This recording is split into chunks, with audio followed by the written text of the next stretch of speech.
નવા એક લેક્ચરની શરૂઆત કરીએ. ચેપ્ટર નંબર 3 પ્રવાહ વિદ્યુત. એમાં અગાઉના લેક્ચરમાં આપણે પિસ્ટન બ્રિજની સંપૂર્ણ ચર્ચા જોયેલી. પિસ્ટન બ્રિજ પરિપથ સંતુલન સ્થિતિમાં હોય ત્યારે કેવા દાખલા હોઈ શકે, સંતુલનમાં ન હોય ત્યારે કેવા દાખલા હોઈ શકે, કેવીએલ કેસીએલની મદદથી આપણે જ્યારે સંતુલનમાં પિસ્ટન બ્રિજ નહોતો ત્યારે આપણે એને સોલ્વ કર્યા. બરાબર. આજે એનો એક ઉપયોગ એટલે કે મીટર બ્રિજ, જે પ્રેક્ટિકલ લેબોરેટરીમાં પણ તમને આવો સેટઅપ જોવા મળશે. એકચ્યુઅલી આ પ્રેક્ટિકલ છે અને થિયરીમાં પણ આપ્યું છે. બંને જગ્યાએ ફાયદારૂપ છે. એટલે તમને સર્કિટ જે અત્યારે મેં બોર્ડ પર કોપી કરેલી છે એ તમને યાદ હોવી જોઈએ, એનો મતલબ સમજણ હોવી જોઈએ. તો પિસ્ટન બ્રિજની રચના પર કામ કરતો આ એક અગત્યનો ટોપિક છે મીટર બ્રિજ. શું છે આજનું ટાઇટલ? Metre bridge.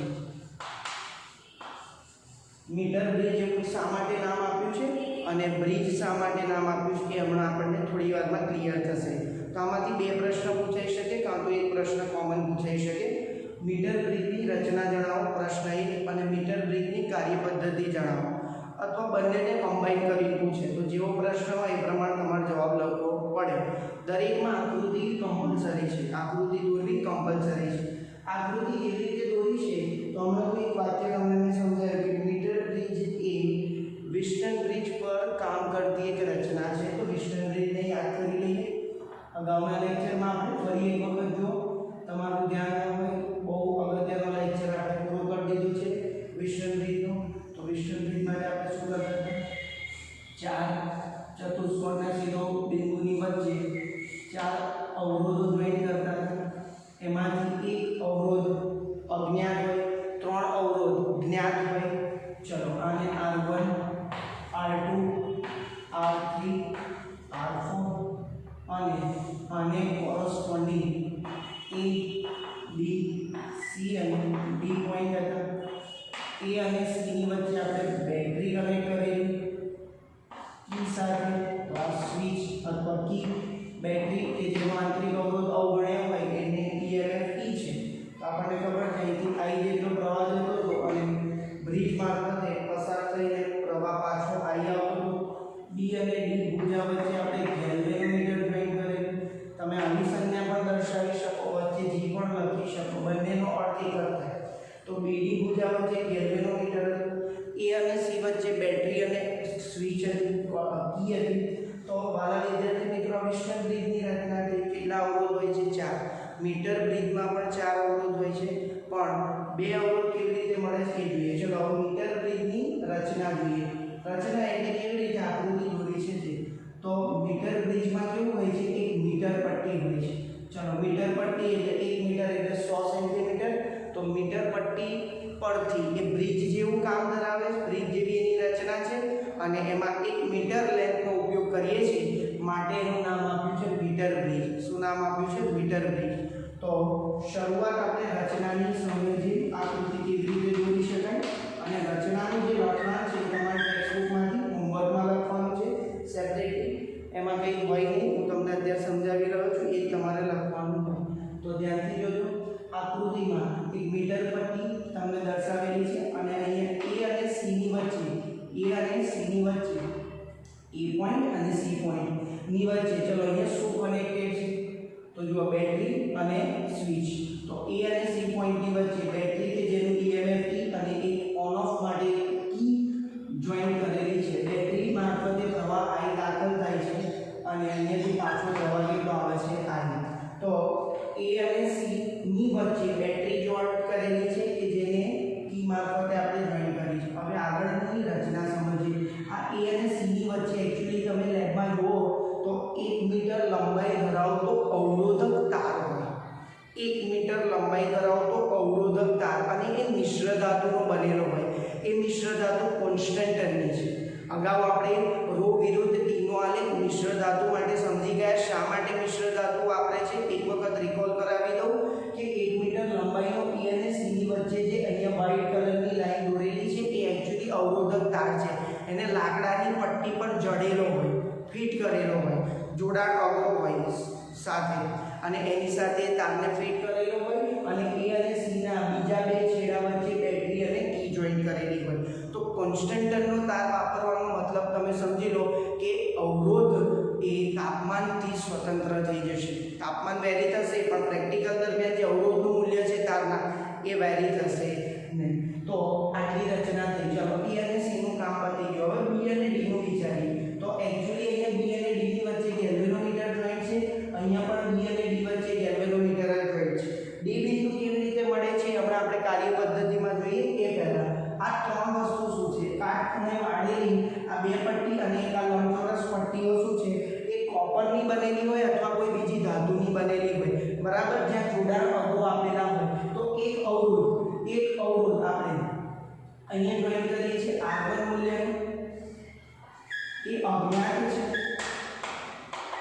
અજ્ઞાત અવરોધ R1 અહીંયા જોઈન કરીએ છીએ અને બીજો એક અવરોધ જ્ઞાત છે એને આ તાંબાની બે પટ્ટીઓમાં જે જોડાણ અવરોધ છે એના દ્વારા આપણે જોઈન કરીએ છીએ R2 વાળા વિદ્યાર્થી મિત્રો જ્ઞાત છે. તમે બીજી કોઈ સંજ્ઞા પણ લખી શકો. એટલે એક અવરોધ મતલબ જ્ઞાત છે, બીજો અજ્ઞાત છે. અને બીજા બે અવરોધ આપણને ચલો કયા અવરોધ આપણને મળી ગયા ચેક કરી લઈએ. A અને B વચ્ચે, આ મળી ગયું. A અને B વચ્ચે, B અને C વચ્ચે, ચલો B અને C વચ્ચે એક અવરોધ મળી ગયો. તો આપણને આ બે અવરોધ કેવી રીતે મળશે? તો AD અને CD વચ્ચેના અવરોધ આપણને એ મળી શકે. હું અહીંયા જે નામ આપે તે પ્રમાણે જો નામ આપીએ તો પણ વાંધો નથી. તો A અને B વચ્ચે અવરોધ કેટલો છે? R1. જેથી તમને સરળ થાય, નામ કોઈ બી આપી શકાય. ચલો B અને C વચ્ચે અવરોધ કયો છે? R2. તો A અને D વચ્ચે અવરોધ કયો થશે? R3. અને C અને D વચ્ચે અવરોધ કયો થયો? R4. ચલો ફરી એક વખત સમજી લો તમે. જે રચના અહીંયા છે એ જ રચના અહીંયા અલગ રીતે કરેલી છે. G એ ગેલ્વેનોમીટર, જે સંવેદનશીલ ગેલ્વેનોમીટર છે, એનો એક છેડો વચ્ચેની જે લંબચોરસ ધાતુની પટ્ટી છે એના બી છેડે જોઈન કરે છે અને એનો બીજો છેડો એટલે આ છેડો એકચ્યુઅલી આ જોકી કી, નવી એક કી છે, જેકી નહીં, જોકી કી, જે આવી માર્કર ટાઈપ હોય અને અહીંયા જે ચોક હોલ્ડર, આ ચોક હોલ્ડરમાં જે તમને ચોક દેખાય છે એવી અણીવાળું એક તાર પર સરકી શકે એવી કી હોય. આમ તમે જોઈ શકો તો પેન જેવું હોય, બરાબર. અને એનો ઉપયોગ શા માટે કરીએ છીએ? તો તટસ્થ બિંદુ આ A અને C બિંદુ વચ્ચે, A અને C જે તાર જોઈન કર્યો છે એમની વચ્ચે કોઈ તટસ્થ બિંદુ મેળવવા માટે ગેલ્વેનોમીટરના બીજા છેડાને જોકી કી મારફતે જોઈન કરવામાં આવે છે અને જોકી કી મારફતે આપણે આ નલ પોઈન્ટ, નલ એટલે તટસ્થ બિંદુ D શોધીએ છીએ. ચલો રચનામાં કયા મુદ્દાઓ આવરી લેવાના? તો એક મીટર પટ્ટી વાપરી છે, પછી કાટખૂણે આપણે ધાતુની પટ્ટીઓ વાપરી છે, એમાં જોડાણ અવરોધ કરેલા છે. A અને B વચ્ચે R1 જોઈન્ટ છે, B અને C વચ્ચે R2 જોઈન્ટ છે અને એક જ્ઞાત છે, એક અજ્ઞાત અવરોધ છે, બરાબર. કોન્સ્ટન્ટનો AC જેટલો તાર છે. E અને C વચ્ચે આપણે બેટરી અને E જોઈન્ટ કરી છે, B અને D વચ્ચે ગેલ્વેનોમીટર જોઈન્ટ કર્યું. આ બધી રચનામાં વાતો આવશે. હવે આપણે એનું એક ફંક્શન સમજીએ, કાર્ય પદ્ધતિ, કે કેવી રીતે અજ્ઞાત અવરોધ શોધી શકાય. એની કાર્ય પદ્ધતિ બહુ સિમ્પલ વસ્તુ છે. ચલો જોજો. તો આકૃતિમાં દર્શાવવાનું છે, R1 અને R2 અવરોધો. R1 બોલો એ કેવો છે? અજ્ઞાત. અને R2 એ કેવો છે? જ્ઞાત. અવરોધો A અને B તેમજ B અને C. ચલો આ પોઈન્ટ B છે અને આ કયો છે? C. વચ્ચે જોઈન્ટ કરેલા છે, વચ્ચે B અને C વચ્ચે જોડાણ કરેલા છે, કનેક્ટ કરેલા છે. સિમ્પલ. નેક્સ્ટ પોઈન્ટ આપણે વિચારીએ. ચલો અહીંથી મેં લખ્યું છે A થી D પોઈન્ટ. D પોઈન્ટ કેવી રીતે મળે છે એનું હવે પોઈન્ટ હું તમને સમજાવું. તો ગેલ્વેનોમીટરનો એક છેડો B પોઈન્ટ સાથે છે, બીજો છેડો જોકી સાથે. તો શું કરવામાં આવે છે? કોઈ એક R2 નો ફિક્સ, કોઈ એક R2 નું મૂલ્ય, અવરોધ R2 નું મૂલ્ય અચળ રાખીને, R2 વેરિયેબલ છે, આપણે બદલી શકીએ. અવરોધ પેટી ત્યાં જોઈન્ટ હોય એમાંથી ફિક્સ મૂલ્યનો કોઈ અવરોધ એવો કાઢી નાખીએ કે જેથી કોઈ એક R2 નું મૂલ્ય અચળ રાખીને જોકી મારફતે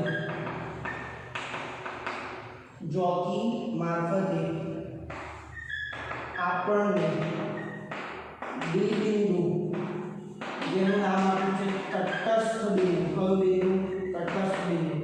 કોઈ એક આટલું મૂલ્ય ફિક્સ રાખીને જોકી મારફતે આપણને ડી બિંદુ એટલે તટસ્થ બિંદુ એવું મળે કે જેથી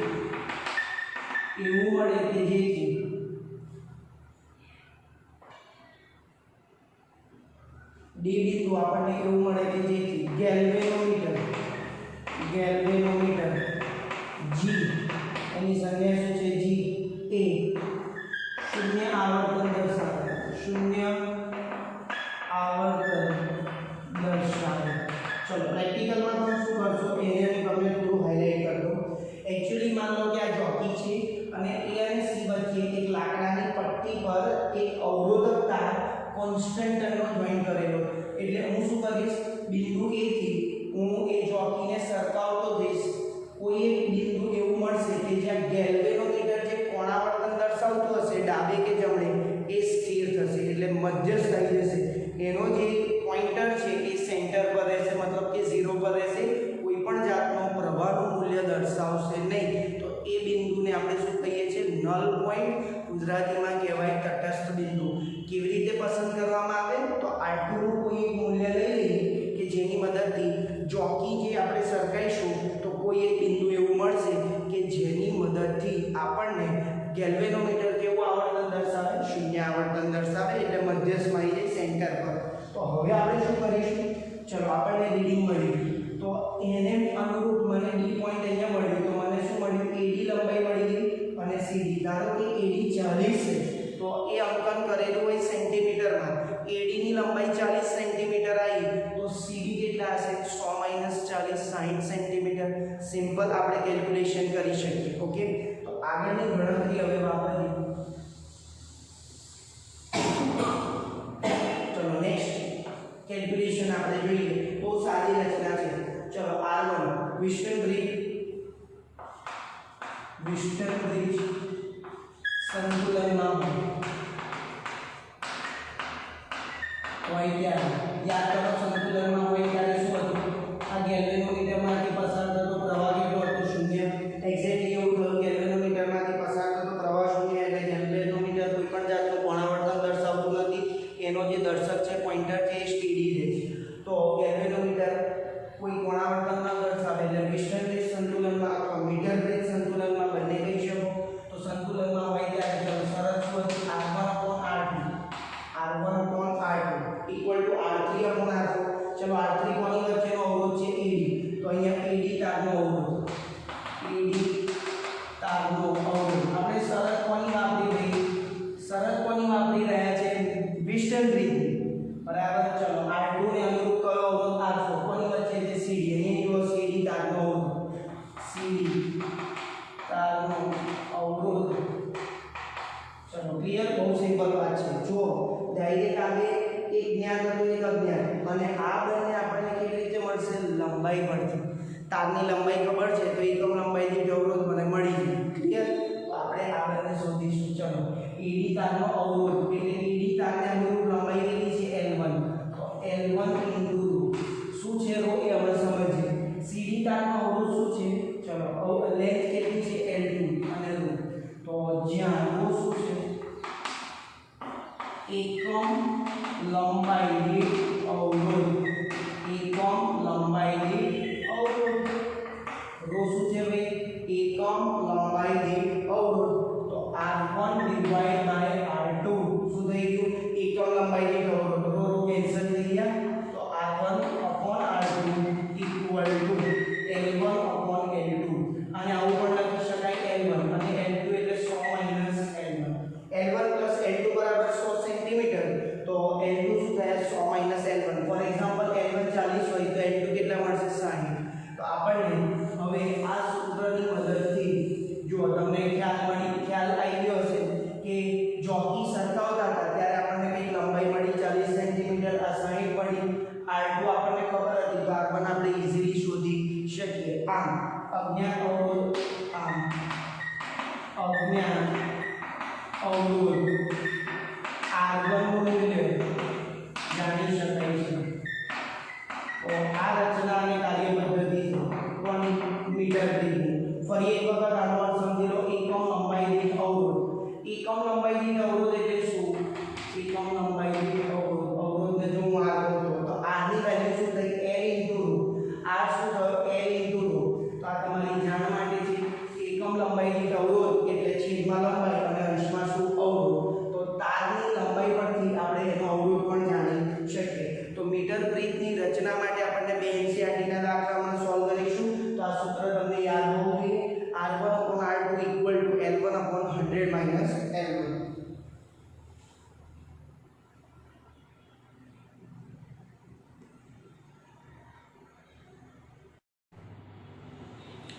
कंटिन्यू करिए।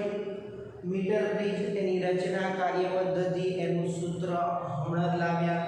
R1/R2 = L1/L2 જ્યાં L2 = L1 100 - L1। શા માટે 100 લઈએ છે? નામ પરથી મીટર બ્રિજ છે।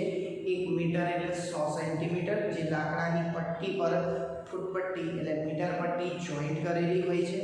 વિદ્યાર્થી મિત્રો આ ટોપિક એવો છે જે તમને બંનેમાં કામમાં લાગશે। ટેક્સ્ટ બુકમાં પ્રેક્ટિકલમાં પણ અને થિયરી બેઝ પણ।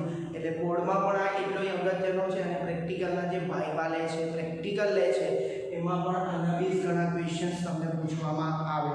તો આ ટોપિક બંને જોડે કનેક્ટ છે તો ખાસ તમે તૈયારી કરજો। મીટર બ્રિજની જે આકૃતિ હતી હમણાં એની એ દોરેલી છે। તો આપણને આના આધારિત એક દાખલો આપણે સોલ્વ કરીએ। ઉદાહરણ 3.9 ઉદાહરણ 3.9 જેમાં આકૃતિ આપેલી છે તો અહીંયા R1 ના સ્થાને R લખ્યું છે, R2 ના સ્થાને S લખ્યું। જે સંજ્ઞા પદ્ધતિ આપણને આપી છે એ આપણે યુઝ કરી તો તમને બધો જ ખ્યાલ છે। આ એક અવરોધ, આ બીજો અવરોધ, અહીંયાથી નલ બિંદુ એટલે તટસ્થ બિંદુ જે મળે એનાથી આપણને બીજા બે અવરોધ મળે અને ઉપયોગ કોનો કરવાનો? વેસ્ટર્ન બ્રિજ સંતુલનમાં હોય ત્યારે। તો અહીંયા રકમમાં તમને એવું કીધું છે બે કિસ્સા આપ્યા છે। કિસ્સો 1 કે જ્યારે જોકી કીને કોન્સ્ટન્ટના તાર પર સરકાવવામાં આવે ત્યારે એક બિંદુએ એવું મળે કે જેથી કરીને ગેલ્વેનોમીટર શું બતાવે? 0 કોણાવર્તન, કોઈ કોણાવર્તન દર્શાવતું નથી। તો એ ટાઈમે તારની લંબાઈ જે એડી છે એ તમને કેટલી મળી? L1 જેટલી 33.7 સેન્ટીમીટર મળે છે। ઓકે, આવું આપેલું છે। બીજો કિસ્સો કીધો જ્યારે આ S ને સમાંતર 12 ઓહ્મનો અવરોધ જોઈન્ટ કરી S ને સમાંતર બીજો કિસ્સો આકૃતિ હું દોરતો નથી, તમે વિચારી શકો। પહેલા કેસમાં R અને S હતા, બીજા કેસમાં આ ભુજામાં આ જે ગેપ છે, આ બે જોડાણ અગ્રો પરની ગેપ છે વચ્ચે, એ ગેપની વચ્ચે માત્ર S નહીં, S ને સમાંતર 12 ઓહ્મનો અવરોધ જોઈન્ટ કરે છે। ત્યારે તટસ્થ બિંદુ, ત્યારે ફરી પાછું જોકીને સરકાવી તો એક બિંદુ એવું મળ્યું જ્યાં ગેલ્વેનોમીટર 0 કોણાવર્તન દર્શાવે। એ બિંદુ માટે લંબાઈ મળી L1 કારણ કે પ્રેક્ટિકલ બદલાઈ ગયો, અવરોધની વેલ્યુ બદલાઈ ગઈ, સમાંતરમાં જોઈન કર્યો 12 ઓહ્મ એટલે એનું વેલ્યુ પણ બદલાઈ। તો L1 લખી 51.9 સેન્ટીમીટર। તો આપણને અજ્ઞાત અવરોધ R અને S કેટલા એ પૂછ્યું, R અને S શોધવાના કીધા। સિમ્પલ, ચલો સોલ્વ કરીએ। બે કેસ 1 લઈએ। કેસ 1 માં શું આપ્યું છે? L1 તટસ્થ બિંદુ કેટલા અંતરે મળે છે? 33.7 સેન્ટીમીટર અંતરે A થી, બરાબર। ઓકે, ચલો મીટર બ્રિજ જ્યારે સંતુલનમાં હોય ત્યારે સૂત્ર વાપરીએ R1/R2। ચલો R2 ના સ્થાને શું છે? S, R1 ના સ્થાને શું છે? R। તો R/S = L1/100 - L1 કિંમતો મૂકી દઈએ। 33.7/100 - 33.7 give it equation number 1। ચલો સમીકરણ 1 મળી ગયું કેસ 1 પરથી। કેસ 2 ને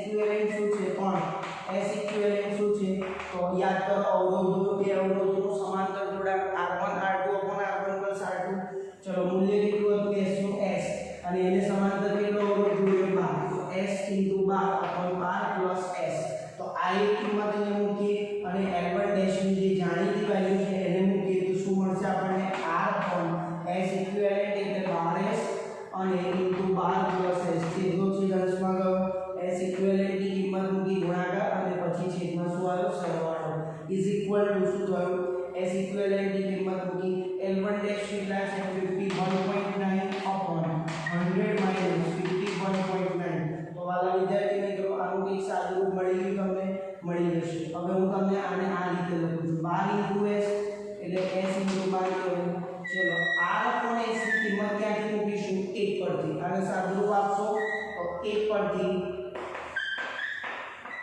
r upon s ની કિંમત મૂકવાની. બહુ સિમ્પલ. કેસ 1 પરથી આપણે r upon s નો જે ગુણોત્તર જે જવાબ આવે એ મૂકશો. તો વિદ્યાર્થી મિત્રો આમાં અજ્ઞાત વેલ્યુ કઈ છે? s. તમને જવાબ કયો મળશે? s. s નો એકમ શું આવશે? s એ કોની સંજ્ઞા છે? અવરોધની. તો ઓહ્મમાં તમે કઈ જવાબ મેળવશો. અને આ s ની કિંમત તમે કોઈ બી એક સમીકરણમાં મૂકશો, કાં તો આમાં કાં તો બીજામાં, તો તમને r મળી જશે ઓહ્મમાં. s ની કિંમત તમે આમાં મૂકી દો તો આ બેનો ગુણાકાર કરશો એ કયો આવશે? r. તો આ રીતે તમે ચેક કરી શકો છો મીટર બ્રિજ ને કેવી રીતે સંતુલનમાં લાવે છે અને ગેલ્વેનોમીટર મારફતે જોકી મારફતે ગેલ્વેનોમીટર શૂન્ય કોણાવર્તન દર્શાવે છે. બહુ સરસ દાખલો હતો, પૂર્ણ થયો.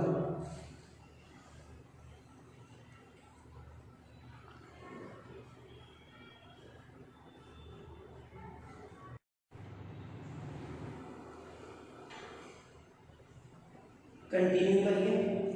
ઉદાહરણ 3.9 જોયા પછી વધુ એક દાખલો સ્વાધ્યાયનો મીટર બ્રિજનો છે એને સોલ્વ કરીએ. બહુ સરસ કોન્સેપ્ટ બેઝ 3 પ્રશ્નો પૂછેલા છે જેને એક્ઝામિનેશનમાં સારા એવા ટીચર્સ એને એમસીક્યુમાં કન્વર્ટ કરી શકે છે. તો ખાસ ધ્યાન રાખજો. બહુ અગત્યનો દાખલો છે. ફરી એક મીટર બ્રિજનો દાખલો આપણે સોલ્વ કરીએ જેમાં 3 ભાગ છે અને 3 ક્વેશ્ચનના આન્સર આપવાના છે. પાર્ટ એ જોઈએ તો પાર્ટ એ માં તમને એવું કીધું છે કે જે આ બે ગેપ હતી એમાં એક ગેપમાં આપણે અવરોધ r લીધો છે, બીજામાં અવરોધ s છે. એના સ્થાન y અને x રાખવાના. એટલે આના સ્થાને આપણે શું મૂકવાનું છે? y. અને અહીંયા શું છે? x. એ રકમમાં ઉલ્લેખ કરેલો. y કેટલા મૂલ્યનો આપ્યો? 12.5 અને x આપણને શોધવાનું કીધું કે જ્યારે તટસ્થ બિંદુ a બિંદુથી તટસ્થ બિંદુ a થી કેટલા અંતરે મળે? 39.5 સેન્ટીમીટર અંતરે મળે. તો યાદ કરો વેસ્ટર્ન બ્રિજની કન્ડિશન શરત શું હતી? r1/r2 એ મીટર બ્રિજમાં આપણે વાપરેલી =L1/100 - L1. તો સરળતાથી જવાબ મળી જશે. r1 એટલે આપણો કયો? r. એને આપણે x કહીએ છીએ. r2 એટલે કયો? y. r1/r2 L1/100 - L1. ચલો x ને સબ્જેક્ટ બનાવીને અંતિમ પદો મૂકતા તમને જવાબ મળશે. L1 ની વેલ્યુ કેટલી છે? 39.5/100 - 39.5 into y. y ની વેલ્યુ કેટલી? 12.5. તમને x નો અવરોધ મળી જશે. સિમ્પલ ક્વેશ્ચન પૂરો કરો. આમાં જ આપણને એક પ્રશ્ન પૂછ્યો કે શા માટે જે તાંબાની પટ્ટીઓ કોપરની ધાતુની પટ્ટીઓ જોઈન્ટ કરી છે તો એ શા માટે જોઈન કરીશું? એનું રહસ્ય શું છે? તો વાલા વિદ્યાર્થી મિત્રો તમને ખ્યાલ હશે કે જ્યારે વેસ્ટર્ન બ્રિજ કે મીટર બ્રિજની વાત કરીએ તો 4 અવરોધ હોય, બરાબર? અને એના સૂત્રમાં પણ આપણને એનો જ ઉલ્લેખ આવે છે 4 અવરોધનો. આ બે અને અહીંયા બે, બરાબર? તો પછી એ ધાતુની પટ્ટીનો અવરોધ આપણે કેમ પિક્ચરમાં લેતા નથી? કારણ કે કનેક્શન તો બધે જ છે. વાયરમાંથી જે પ્રવાહ પસાર થાય છે આ કોપરની પ્લેટો શા માટે રાખી? તો કોપરની અવરોધકતા તમે જુઓ તો 10⁻⁸ ઓહ્મ * મીટરના ક્રમની છે. એટલે કોપર એ નો અવરોધ બહુ ઓછો છે. અવરોધ ઓછો છે એટલે એ કન્સિડર કરતા નથી. તો ત્યાં તમારે એ લખવું પડશે. પાર્ટ બી માં 2 ક્વેશ્ચન પૂછે. x પણ શોધો અને આનું રહસ્ય જણાવો. કોપરની પટ્ટીનો વાપરવાનું કારણ શું છે? એનો અવરોધનું મૂલ્ય બહુ ઓછું છે, અવગણી શકાય તેવું છે. ક્લિયર? એટલે એના આધારે કોઈ જે મીટર બ્રિજની કેલ્ક્યુલેશન છે એમાં કોઈ ફરક પડશે નહીં. તો અહીંયા પણ તમે આન્સર લખી શકો. પાર્ટ એ અહીંયા કમ્પ્લીટલી પૂરો થયો. પાર્ટ બી તરફ જઈએ. પાર્ટ બી માં તમને એવું કીધું, બહુ અગત્યના ક્વેશ્ચન છે. પાર્ટ બી માં તમને એવું કીધું કે અહીંયા આ r અને s કે જેને અનુક્રમે આપણે x અને y કહીએ છીએ, x અને y ના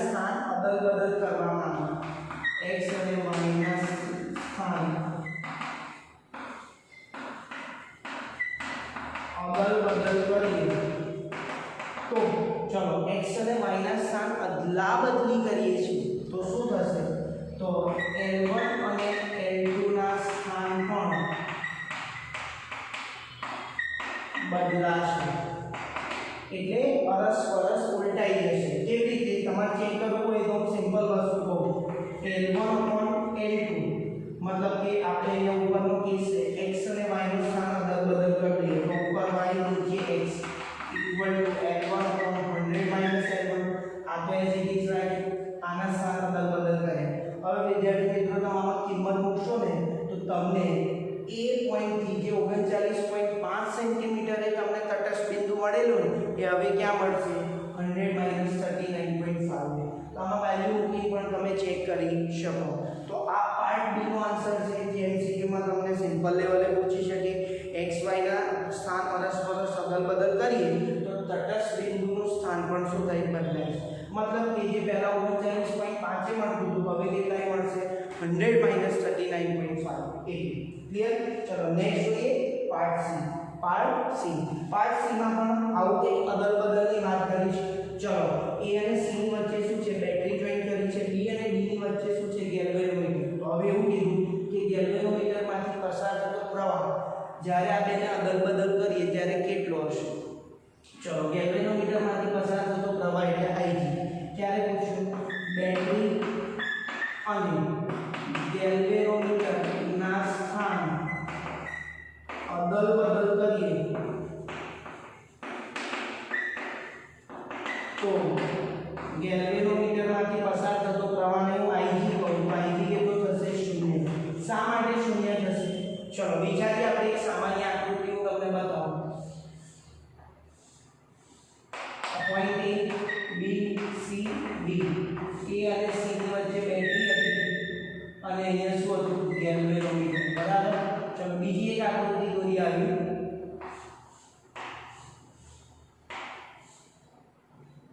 હવે અહીંયા શું જોઈન કરીએ છીએ? ગેલ્વેનોમીટર. અને અહીંયા શું જોઈન કરીએ છીએ આપણે? બેટરી. બરાબર. A B C D. ચલો શું કીધું? AC વચ્ચે બેટરી હતી અને BD વચ્ચે ગેલ્વેનોમીટર. તો હવે AC આ D પોઈન્ટ છે અને આ C. ચલો તો હવે શું કીધું? BD વચ્ચે આપણે બેટરી કનેક્ટ કરી અને A અને C વચ્ચે ગેલ્વેનોમીટર. ભલે વિદ્યાર્થી મિત્રો આપણે જ્યારે કે પ્રેક્ટિકલ કર્યો સમજણ મેળવી આની મીટર રીતની ત્યારે ખબર છે કે જ્યારે તમને અહીંયા તટસ્થ બિંદુ ક્યારે મળે છે તો ગેલ્વેનોમીટર શૂન્ય કોણાવર્તન દર્શાવે. ગેલ્વેનોમીટર શૂન્ય કોણાવર્તન ક્યારે દર્શાવે? જ્યારે એ જે પોઈન્ટ છે જેની અક્રોસ ગેલ્વેનોમીટર જોઈન કર્યું એના સ્થિતિમાન કેવા થાય? સરખા. સ્થિતિમાન સરખા તો કરંટ જાય નહીં. એટલે પહેલા જ્યારે BD બ્રાન્ચમાંથી કરંટ નહોતો જતો તો હવે ક્યાંથી કરંટ નહીં જાય? AC માંથી. મતલબ કે ગેલ્વેનોમીટરમાંથી પસાર થતો પ્રવાહ કેટલો રહ્યો? 0. કારણ ત્યાં એ બે જે જંક્શન છે ત્યાં સ્થિતિમાન કેવા થાય? સરખા. તો જ આપણને તટસ્થ બિંદુ મળે. તો ખાસ હું B અને C રિપીટ કરું છું. B માં x અને b આ બે અવરોધના સ્થાન અદલ બદલ કરીએ તો તટસ્થ બિંદુના જે લેન્થ હતી એ L1 હતી L2 થાય, L2 હતી એ L1 થાય. સેકન્ડ કેસ એવું બતાવ્યું કે જો હું બેટરી અને ગેલ્વેનોમીટરના સ્થાન અદલ બદલ કરીશ તો પણ પ્રવાહ ગેલ્વેનોમીટરમાંથી કેટલો મળશે? 0. તો અને તો જ આપણને તટસ્થ બિંદુ મળશે. તો આ એક અગત્યનો દાખલો જે MCQ માં પણ પૂછી શકાય તેવો હતો.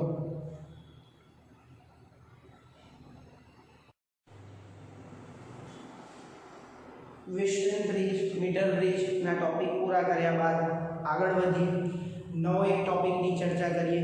આપણે બે અવરોધોનું શ્રેણી જોડાણ, સમાંતર જોડાણના ચર્ચા કરી. એના આધારિત ઘણા બધા દાખલા સોલ્વ કર્યા. કેપેસિટરમાં પણ આ કામ કર્યું. તો વાલા વિદ્યાર્થી મિત્રો આપણે એક નવો ટોપિક ભણી ગયા બેટરી કે જેનું EMF હોય વિદ્યુત કોષ છે. તો એ EMF એ બેટરીને એક કરતાં વધારે બેટરીની જ્યારે જરૂર પડે, જે કામ એક બેટરી નથી આપતું ત્યારે એક કરતાં વધારે બેટરી એટલે કે એનું સંયોજન, તો એનું સંયોજન શ્રેણી તરીકે થઈ શકે, સમાંતરે થાય અને મિશ્ર તરીકે થાય. તો આગળનો આપણો ટોપિક છે વિદ્યુત કોષોનું શ્રેણી, સમાંતર અને મિશ્ર જોડાણ. તો આજે આપણે ચર્ચા કરી પહેલું વિદ્યુત કોષનું શ્રેણી જોડાણ, સિરીઝ કોમ્બિનેશન. એ તમને ખ્યાલ છે કયું કોમ્બિનેશન? Series combination. જેને આપણે ગુજરાતીમાં એવું કહીએ છીએ શ્રેણી બહુ સિમ્પલ છે. તો શ્રેણી જોડાણમાં કેવું જોડાણ હોય છે? જ્યારે એક સેલ હોય તો સેલને આપણે દર્શાવવા માટેની કેવી પદ્ધતિ છે? બેટરી દર્શાવીએ અને એની અંદર આંતરિક અવરોધ છે, પણ એને દર્શાવવા માટે આપણે એની બાજુમાં એનો આંતરિક અવરોધ દોરીએ છીએ. તો ચલો બે વિદ્યુત કોષોનું આપણે બે લઈશું. બે વિદ્યુત કોષોનું કયું જોડાણ? શ્રેણી જોડાણનું સમતુલ્ય સૂત્ર મેળવવાનું છે. બહુ સિમ્પલ છે. આકૃતિ વિચારીએ. ચલો કોઈ એક સેલ છે ધન અને ઋણ કે જેનો આંતરિક અવરોધ R1, સેલનું EMF E1, સેલનું EMF કેટલું છે? E1, આંતરિક અવરોધ કેટલો છે? R1. તો આ આખું એક વિદ્યુત કોષ કરો. ચલો આ આંતરિક અવરોધ એકચ્યુઅલી બેટરીની અંદર હોય છે, પણ એને દર્શાવવા માટે આપણે બાજુમાં લખીએ છીએ, અગાઉ ચર્ચા કરેલી છે. બીજો એક સેલને આ પ્રમાણે જોઈન્ટ કરીએ છીએ, એનો આંતરિક અવરોધ R2 અને EMF E2 છે. તો જુઓ તમે આનું કનેક્શન જોતા આપણને ખ્યાલ આવે કે વહેતો જે પ્રવાહ છે, પ્રવાહ I જેટલો પ્રવાહ વહન પામે છે, ધનમાંથી નીકળે બહાર, ઋણમાં અંદર જશે, બધે કેટલો પ્રવાહ જાય છે? I. કેટલો પ્રવાહ જાય છે? I. ચલો આ પોઈન્ટને હું A પોઈન્ટ કહું, આ પોઈન્ટને હું B પોઈન્ટ કહું, તો મને A અને B વચ્ચે કિર્ચોફનો બીજો નિયમ લગાવીએ તો સિમ્પલ આપણને જવાબ મળે. તો બે સેલનું શ્રેણી જોડાણમાં યાદ કરો અવરોધ વિદ્યુત પ્રવાહ કેવો હોય? સરખો. તો આખા બ્રાન્ચમાંથી વહેતો વિદ્યુત પ્રવાહ કેવો છે? સરખો. ચલો લોજિક લખીએ. આકૃતિમાં બે વિદ્યુત કોષો શ્રેણીમાં જોડેલા છે. ચલો શ્રેણીમાં જોડેલા છે, બરાબર. એકનો આંતરિક અવરોધ R1, EMF E1, બીજાનો આંતરિક અવરોધ R2, EMF E2. Okay. E1 અને R1 એ અનુક્રમે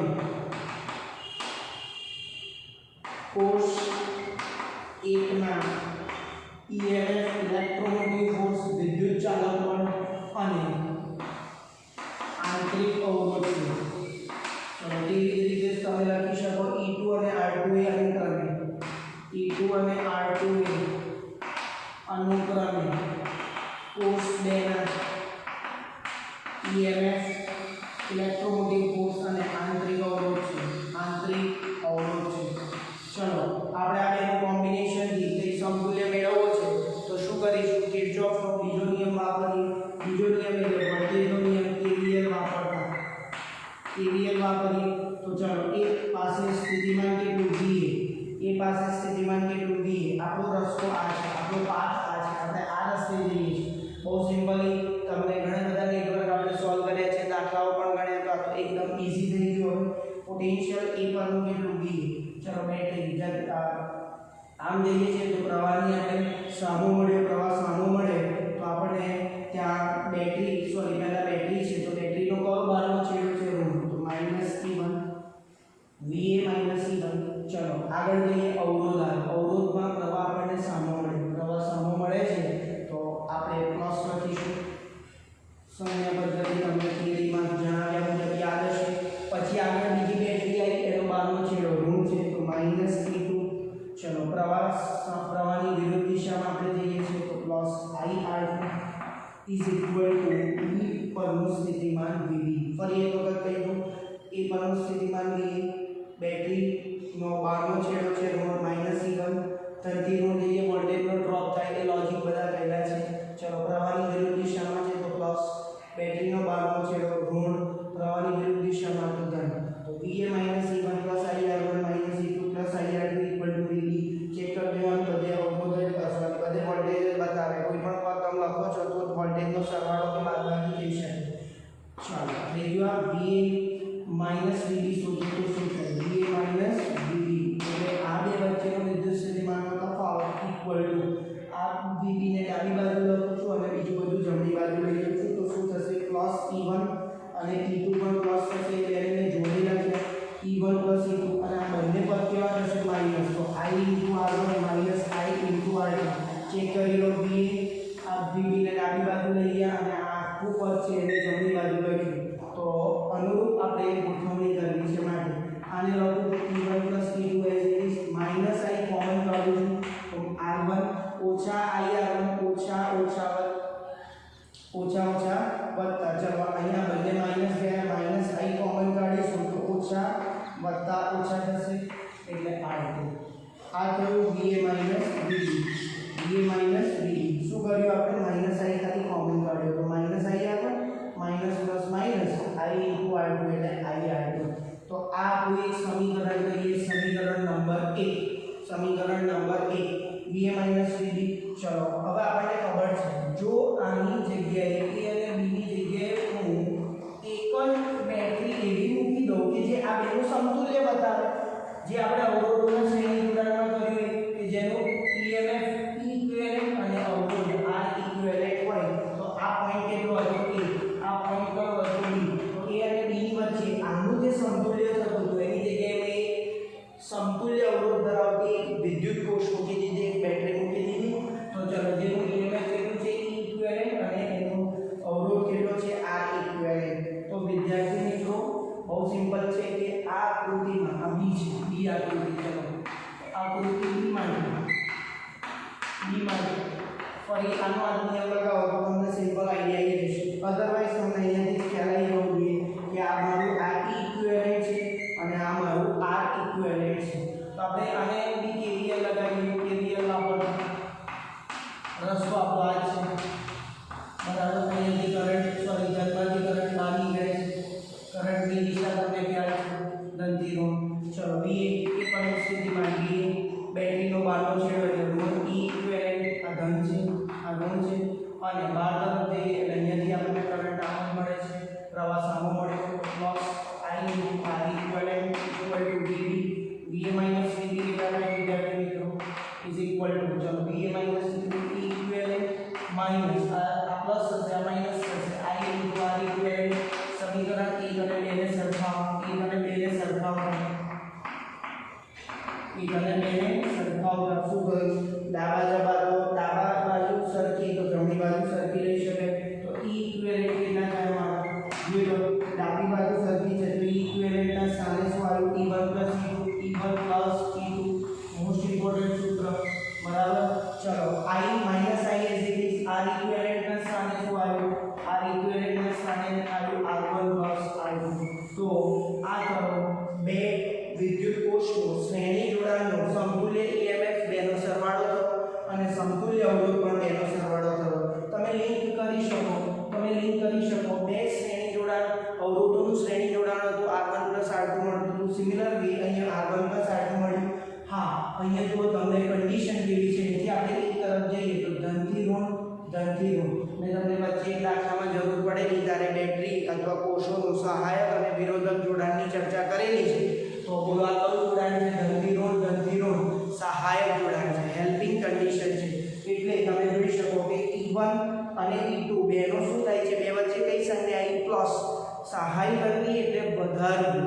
જે મૂલ્ય છે e1 નું 2 વોલ્ટ હશે, e2 સપોઝ 3 વોલ્ટ હશે તો 2 + 3 એટલે ટોટલ કેટલું મળ્યું? 5 વોલ્ટ. ક્લિયર? તો આ ટાઈપનું તમે લોજિક વાપરીને KVL વાપરીને સિમ્પલ આ ડિઝાઇન કરી શકો છો. વિદ્યાર્થી મિત્રો ટેક્સ્ટબુકમાં KVL આના પછી આપેલો છે પણ આપણે KVL પહેલા સમજી લીધું અને એની રીત વાપરી બહુ સિમ્પલ રીતે આપણે આવી રીતે સાબિત કરી શકીએ.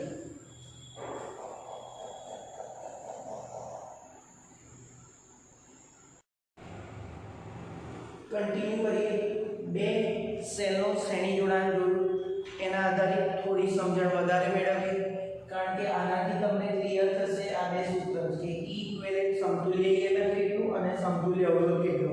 તો હંમેશા કોનો સરવાળો થાય છે, કોની બાદબાકી થાય છે, કયા લોજિક પર કામ કરે છે એના બેઝ 3-4 MCQ આપણે સોલ્વ કરીએ જેથી કરીને ટોપિક તમારો ક્લિયર થાય.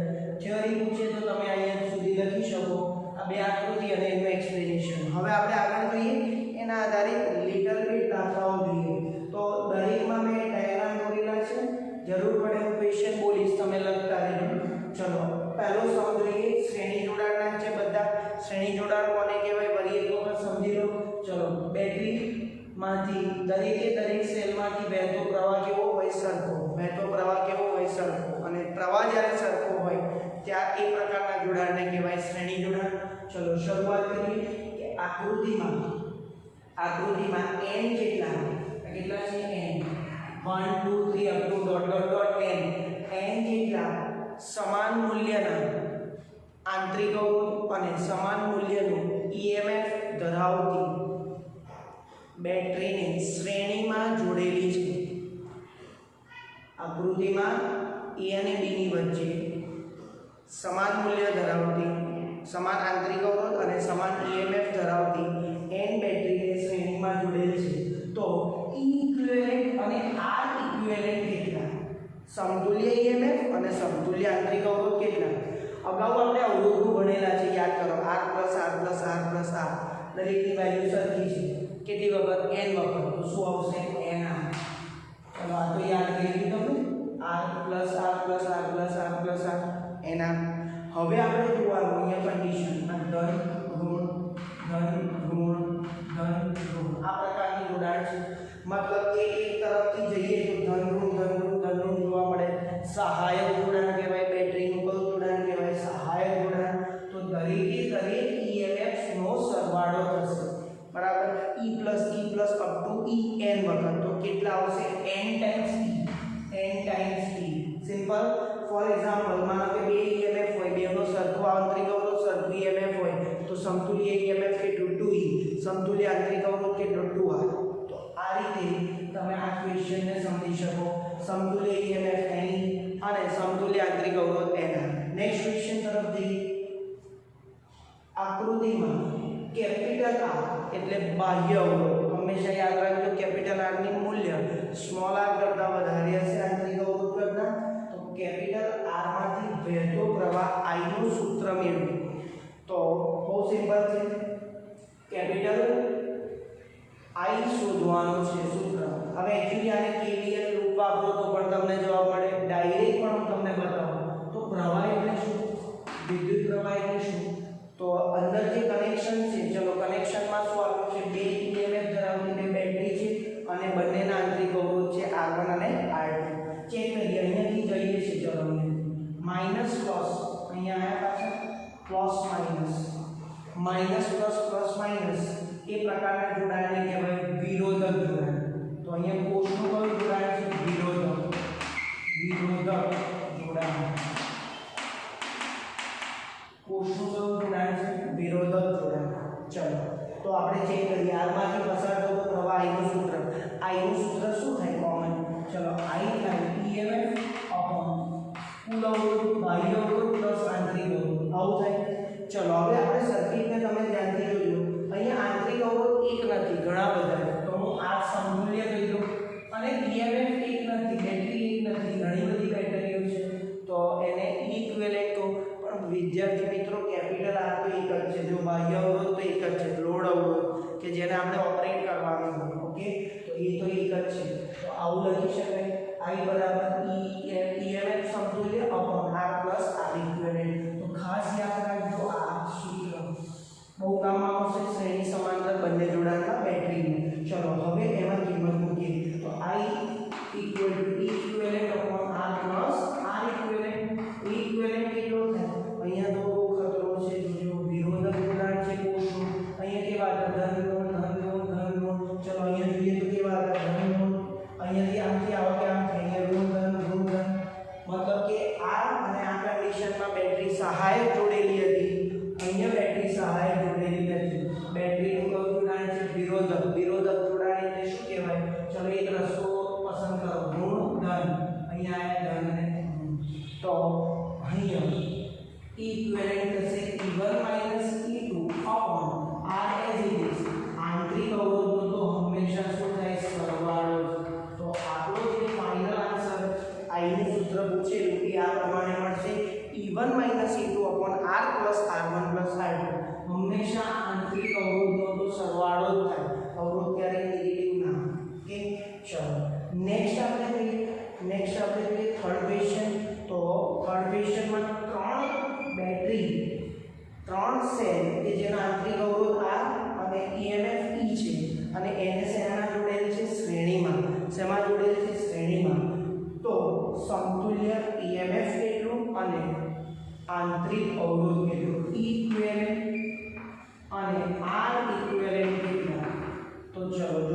ત્રીજા પરથી આપણે ચોથાનું જનરલાઇઝ લોજિક સમજીશું.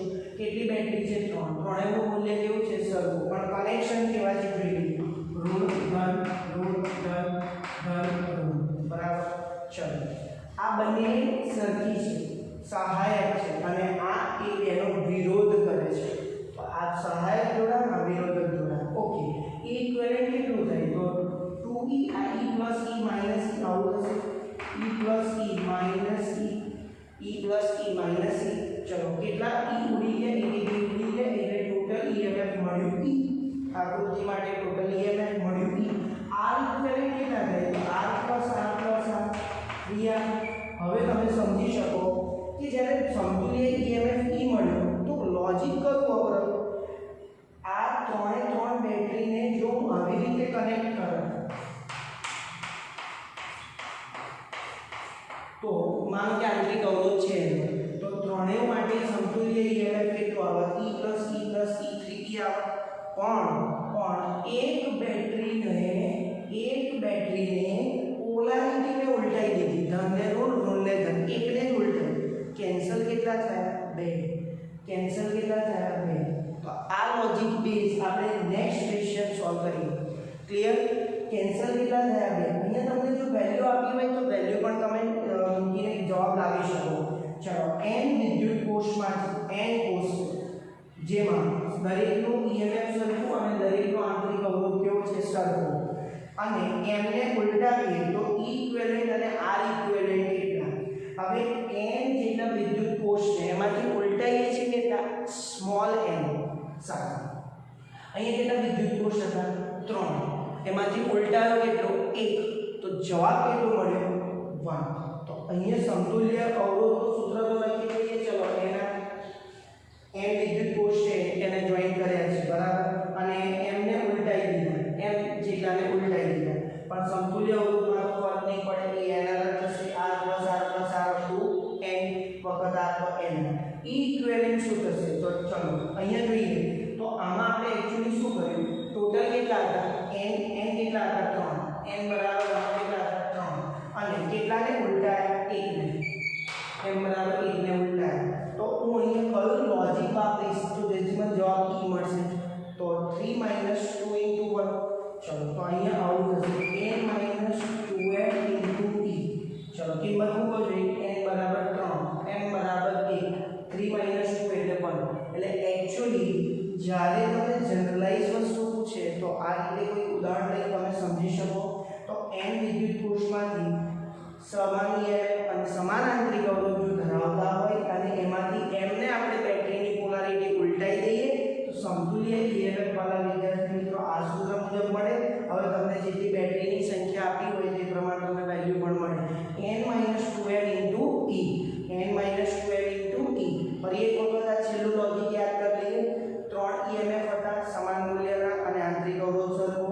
તો 3 માંથી એકને મેં ઇન્ટરચેન્જ કર્યા તો શું થયું?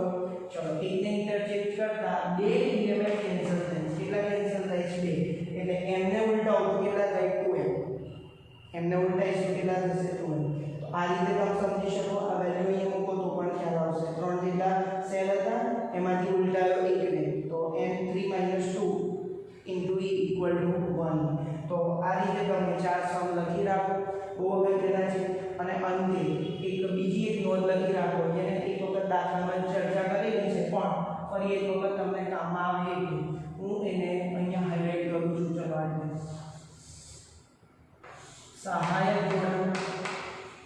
સહાયક જોડાણ લખતા રહો અને વિરોધક જોડાણ. શેનું? સહાયક જોડાણ અને વિરોધક જોડાણ. તો એવું સમજી લો કે આ રીતે કનેક્શન હોય ધનનું તો આને કહેવાય સહાયક જોડાણ, હેલ્પિંગ નેચર. એક મોટો દંડો એક નાનો એ રીતે તમને કન્ટિન્યુઅસ ફોર્મમાં આપ્યું છે. વિરોધક જોડાણ એટલે આ પ્રકારનું જોડાણ ન હોય, ધન અથવા ધન એવું વિચારો. ચલો, બે સેલ લઈએ તમને પ્લસ માઇનસ પ્લસ. તો આ બે સેલ એકબીજાનો વિરોધ કરશે, પરિણામી EMF ઘટશે. અહીંયા પરિણામી EMF વધશે. તો આ થયું 3 સેલનું સમાન સહાયક જોડાણ અને અહીંયા કહેવાય 2 સેલનું વિરોધક જોડાણ. સહાય કરે છે અને આ વિરોધ કરે છે. તો ખાસ આ યાદ રાખજો. એકવાર ડાયરેક્ટ કોમ્પિટિટિવમાં આવા સૂત્રો પૂછાય, જો સમજેલા હોય તો ઇઝીલી તમને ખ્યાલ આવશે.